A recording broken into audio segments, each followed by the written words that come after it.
മലയാള cinema രംഗത്തെ തർക്കങ്ങളും തമ്മിലടിയുമൊന്നും പുതിയ കാര്യമല്ല.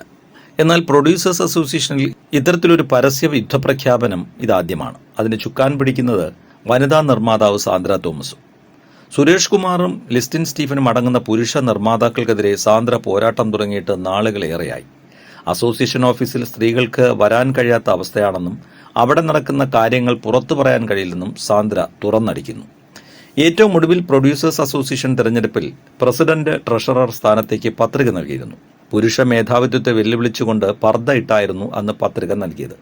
എന്നാൽ സാന്ദ്രയുടെ 2 പത്രികകളും അസോസിയേഷൻ തള്ളിയതോടെ തർക്കം കോടതിയിലേക്ക് എത്തുകയാണ്.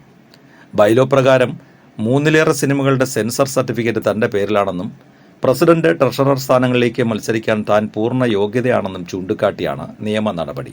2 സിനിമകൾ മാത്രമാണ് സാന്ദ്ര നിർമ്മിച്ചതെന്ന് ചൂണ്ടിക്കാട്ടിയാണ് വരണാധികാരി സാന്ദ്രയുടെ പത്രിക തള്ളിയത്. തന്നെ മത്സരിക്കാൻ അനുവദിക്കാത്തതിന് പിന്നിൽ ഗൂഢാലോചനയുണ്ടെന്നും ഗുണ്ടകളാണ് അസോസിയേഷൻ ഭരിക്കുന്നതെന്നും സാന്ദ്ര പ്രതികരിച്ചിരുന്നു. കാര്യങ്ങൾ കോടതിയിലെത്തുന്നതോടെ അസോസിയേഷനിലെ തെരഞ്ഞെടുപ്പ് പ്രക്രിയ ഇനിയും നീളുമെന്ന് ഉറപ്പായി. വനിതാ നിർമ്മാതാക്കളടക്കം ഒരു വിഭാഗത്തിന്റെ പിന്തുണയോടെയാണ് സാന്ദ്ര തോമസിന്റെ പോരാട്ടം എന്നതാണ് ശ്രദ്ധേയം.